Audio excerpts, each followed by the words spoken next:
Salam sejahtera dan selamat malam buat saudara-saudaraku, jemaat Tuhan yang kekasih dalam Yesus Kristus. Kita bertemu kembali dalam ibadah sektor seperti yang telah kita lakukan selama ini, berkaitan dengan situasi yang belum kondusif, situasi yang belum mengizinkan kita untuk beribadah di sektor-sektor dengan cara-cara yang telah kita lakukan selama ini. Namun demikian Bapak Ibu Saudara-saudara, harapan saya, harapan kami, walaupun kita berhadapan dengan situasi yang terkini, masalah COVID-19 belum berakhir, tapi marilah kita menjadi orang yang setia beribadah, menjadi jemaat yang taat kepada Tuhan, karena dengan itu mudah-mudahan, kata bahasa umum, kita boleh menjadi pemenang, memenangkan segala pergumulan, dan menjadi orang yang setia mempercayai Tuhan Yesus Kristus. Karena dialah satu-satunya harapan kita yang bisa menolong kita dalam situasi kemelut apapun. Sebab dalam Matius 11 ayat 28, Yesus mengundang setiap orang, marilah kepada Aku, hai yang letih lesu berbeban berat, Aku beri kelegaan kepadamu. Jadi tumpuan harapan kita ialah Tuhan Yesus Kristus yang telah menebus kita dari ancaman kematian yang kekal. Karena itu, terlebih dahulu saudara-saudara, sebelum kita menyambut firman Tuhan dalam ibadah sektor ini, marilah kita satu dalam doa. Bapa yang di surga, Tuhan yang kami sembah di dalam Yesus Kristus, kami memuji-Mu Tuhan atas segala kebaikan-Mu yang telah kami terima di tengah kehidupan ini. Kami bersyukur kepada-Mu Tuhan jika pada malam hari ini Tuhan masih mengizinkan kami untuk bersekutu dengan-Mu lewat ibadah sektor, meskipun kami lakukan di rumah kami masing-masing. Oleh sebab itu Tuhan, kuasailah hati kami dengan kuasa Roh Kudus-Mu. Biarlah kami fokus menyambut firman-Mu, karena firman-Mu itulah menjadi kekuatan bagi kami untuk membimbing dan membawa kami kepada kehidupan yang sesuai dengan kehendak Tuhan. Berbicaralah Tuhan lewat hamba-Mu, kami siap mendengarkan firman-Mu. Dalam nama Yesus Kristus kami berdoa. Amin. Khotbah kita saudara-saudara pada ibadah sektor malam hari ini diambil dari 2 Raja-Raja pasal 2 ayat 1 sampai dengan ayat 12. Sebelum saya menerangkan khotbah ini, marilah kita dengan tekun mengikuti nas ini. Saya bacakan dalam nama Tuhan Yesus Kristus. Menjelang saatnya Tuhan hendak menaikkan Elia ke surga dalam angin badai, Elia dan Elisa sedang berjalan dari Gilgal. Berkatalah Elia kepada Elisa, baiklah, tinggal di sini, sebab Tuhan menyuruh aku ke Betel. Tetapi Elisa menjawab, demi Tuhan yang hidup dan demi hidupmu sendiri, sesungguhnya aku tidak akan meninggalkan engkau. Lalu pergilah mereka ke Betel. Pada waktu itu keluarlah rombongan Nabi yang ada di Betel, mendapatkan Elisa, lalu berkata lah mereka kepadanya, sudahkah engkau tahu bahwa pada hari ini Tuanmu akan diambil daripadamu oleh Tuhan terangkat ke surga? Jawabnya, aku juga tahu, diamlah. Berkatalah Elia kepadanya, hai Elisa, baiklah tinggal di sini, sebab Tuhan menyuruh aku ke Jeriko. Tetapi jawabnya, demi Tuhan yang hidup dan demi hidupmu sendiri, sesungguhnya aku tidak akan meninggalkan engkau. Lalu sampailah mereka di Jeriko. Pada waktu itu mendekatlah rombongan Nabi yang ada di Jeriko kepada Elisa, serta berkata kepadanya, sudahkah engkau tahu bahwa pada hari ini Tuanmu akan diambil daripadamu oleh Tuhan terangkat ke surga? Jawabnya, aku juga tahu, diamlah. Berkatalah Elia kepadanya, baiklah tinggal di sini, sebab Tuhan menyuruh aku ke sungai Yordan. Jawabnya, demi Tuhan yang hidup dan demi hidupmu sendiri, sesungguhnya aku tidak akan meninggalkan engkau. Lalu berjalanlah keduanya. 50 orang dari rombongan Nabi itu ikut berjalan, tetapi mereka berdiri memandang dari jauh ketika keduanya berdiri di tepi sungai Yordan. Lalu Elia mengambil jubahnya, digulungnya, dipukulkannya ke atas air itu. Maka terbagilah air itu ke sebelah sini dan ke sebelah sana, sehingga menyeberanglah keduanya dengan berjalan di tanah yang kering. Dan sesudah mereka sampai di seberang, berkatalah Elia kepada Elisa, mintalah apa yang hendak kulakukan kepadamu sebelum aku terangkat daripadamu. Jawab Elisa, biarlah kiranya aku mendapat 2 bagian dari rohmu. Berkatalah Elia, yang kau minta itu adalah sukar. Tetapi jika engkau dapat melihat aku terangkat daripadamu, akan terjadilah kepadamu seperti yang demikian. Dan jika tidak, tidak akan terjadi. Sedang mereka berjalan terus sambil berkata-kata, tiba-tiba datanglah kereta berapi dengan kuda berapi memisahkan keduanya. Lalu naiklah Elia ke surga dalam angin badai. Ketika Elisa melihat itu, maka berteriaklah ia, Bapakku, Bapakku.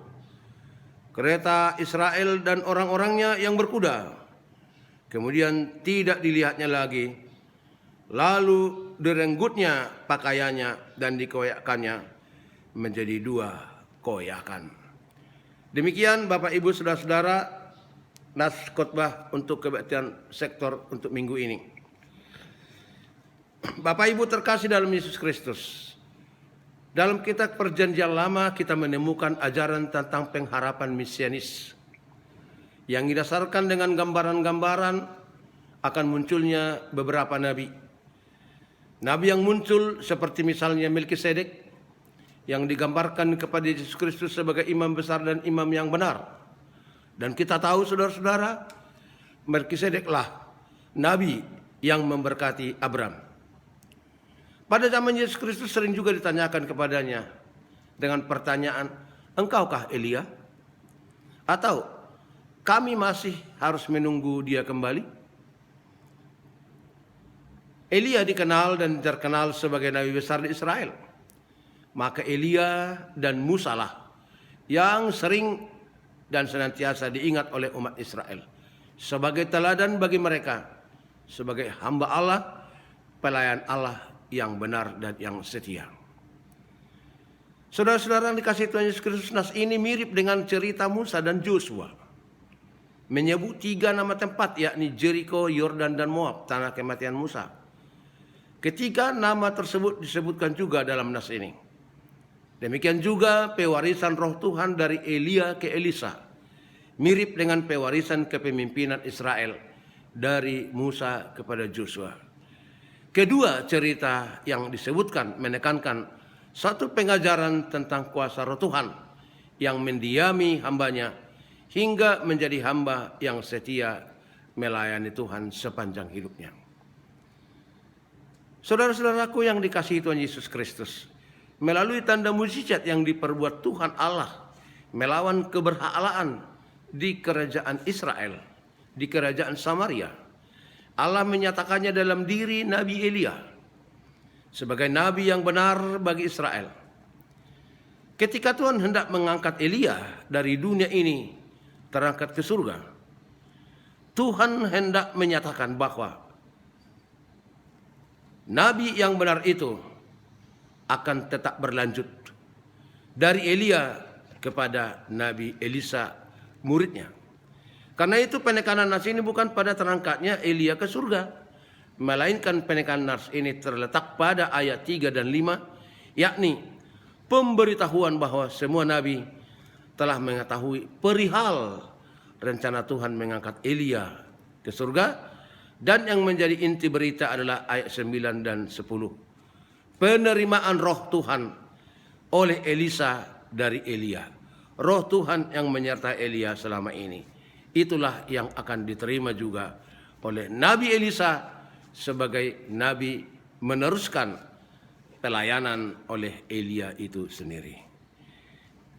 Ayat 1 dan 8 sampai dengan 8, para nabi telah mengetahui bahwa Allah akan mengangkat Elia ke surga. Tetapi Elisa tetap mengikut dia. Walaupun Elia menyuruhnya pergi meninggalkannya beberapa kali. Namun Elisa tetap ikut dan ia bersumpah, demi hidupmu, demi Tuhan yang hidup, aku tidak akan mau berpisah denganmu. Aku tidak akan meninggalkanmu. Demikian kata-kata Elisa kepada gurunya Elia. Dia tetap ikut kemanapun Elia pergi. Ketika mereka berangkat dari Gilgal ke Betel, dari Betel ke Jeriko, para murid-murid Nabi bertanya kepada Elisa, apakah engkau sudah tahu bahwa tuanmu akan diangkat oleh Tuhan ke surga? Setiap ditanya demikian, Elisa selalu menjawab, aku sudah tahu, diamlah. Maksudnya tidak perlu kamu ribut-ribut. Dan bukan hanya kau saja yang tahu, saya sendiri pun sudah tahu bahwa tuanku ini akan segera terangkat ke surga. Ya, sayang tidak ditambahkan lagi. Sebenarnya kita bisa menafsir. Kata selanjutnya, itu makanya saya tidak mau meninggalkan dia sampai dengan Tuhan sendiri yang memisahkan kami. Kira-kira seperti itu tafsirannya. Saudara-saudara yang dikasihi oleh Tuhan Yesus Kristus. Kemudian 50 orang di antara murid-murid Nabi itu mengikuti Elia dan Elisa hingga menjelang sungai Yordan. Hingga menyeberangi sungai Yordan dengan mukjizat. Mukjizat Tuhan di mana air sungai Yordan berhenti mengalir dan air terbelah dua hingga membentuk jalan. Kemudian Elia dan Elisa pun berjalan menyeberangi Yordan di atas tanah kering. Ini boleh sekedar perbandingan mengingatkan kita saudara-saudara terhadap peristiwa terbelahnya Laut Merah. Ketika bangsa Israel dikejar oleh tentara Firaun, mereka buntu jalannya ketika menghadapi Laut Merah. Maka dengan tongkat Musa dengan kuasa Tuhan, Laut Merah terbelah dua, membentuk jalan besar untuk dilewati bangsa Israel ke seberang. Dan disitulah riwayat terakhir pengejaran Firaun kepada bangsa Israel. Karena di Laut Merah itulah Firaun dan tentaranya mati tenggelam setelah bangsa Israel seluruhnya menyeberang ke seberang Laut Merah.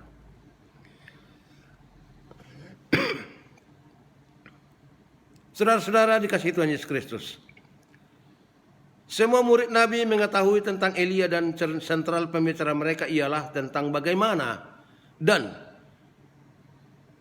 siapa yang akan menerima roh dari Elia itu. Ternyata dalam nas ini kita melihat Elisa meminta roh yang diberikan Tuhan kepada Elia supaya diberikan kepadanya dengan suatu tekad untuk meneruskan pelayanan seperti yang telah dikerjakan oleh Nabi Elia.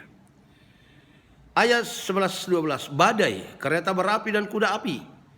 Itulah yang terjadi yang memisahkan Elisa dan Elia. Elia terangkat ke surga dan Elisa tinggal di dunia ini untuk melanjutkan tugas kenabian. Dan Nabi Elia, peristiwa ini tentu tidak bisa kita terangkan secara kedagingan, secara logika berpikir kita. Oleh karena peristiwa ini tidak biasa terjadi dalam kedagingan ini atau cara logika.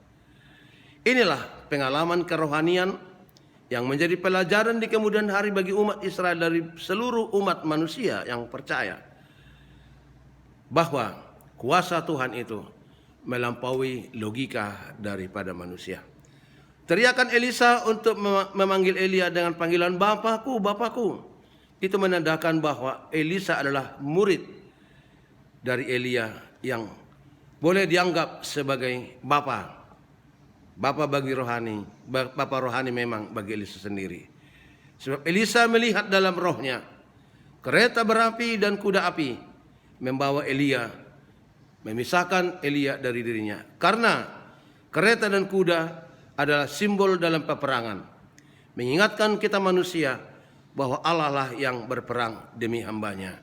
Keluaran 14 ayat 14, Keluaran ayat 14 ayat 25, yang menjamin di situ bahwa Allah akan berperang demi umatnya. Murid-murid Nabi mencoba mencari Elia walaupun dilarang Elisa, Ternyata mereka tidak pernah menemukan Elia.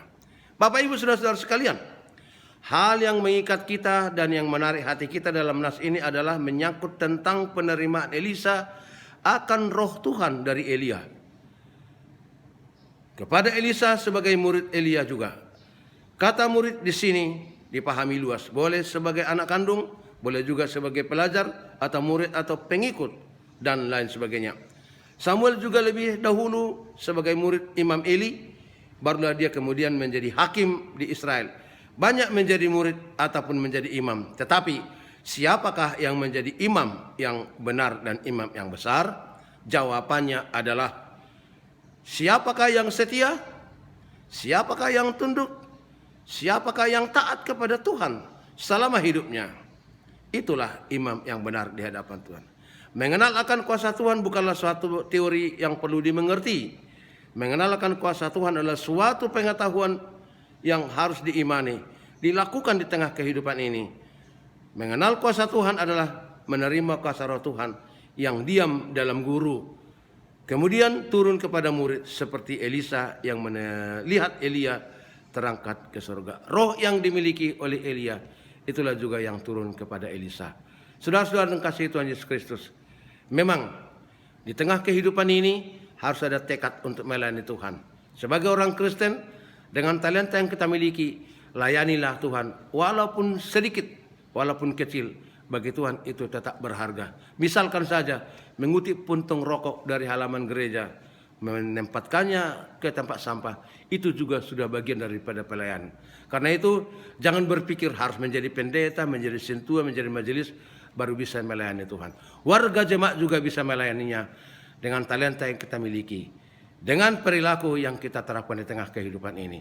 Percayalah bahwa segala sesuatu yang kita perbuat, semuanya tercatat di kerajaan surga. Jadilah orang berbahagia dalam pengharapan, walau harus menghadapi pergumulan hidup saat ini. Dalam nama Yesus Kristus Tuhan kita, inilah harapan kita mencapai hari esok. Amin. Mari kita berdoa. Bapa di surga, Tuhan kami dalam Yesus Kristus, berkatilah kami Tuhan, berkatilah firman-Mu yang kami dengar, supaya firman itu menuntun kami menjadi orang yang setia, jemaat yang setia, pelayan yang setia, melayani Tuhan, walaupun harus menghadapi berbagai tantangan dan kesulitan tengah kehidupan ini. Biarlah firman-Mu yang menyapa kami, membuat kami semakin matang, beriman dan percaya kepada-Mu di tengah kehidupan ini. Dengarkan kami Tuhan saat kami berdoa dalam nama Yesus Kristus Tuhan kami. Amin.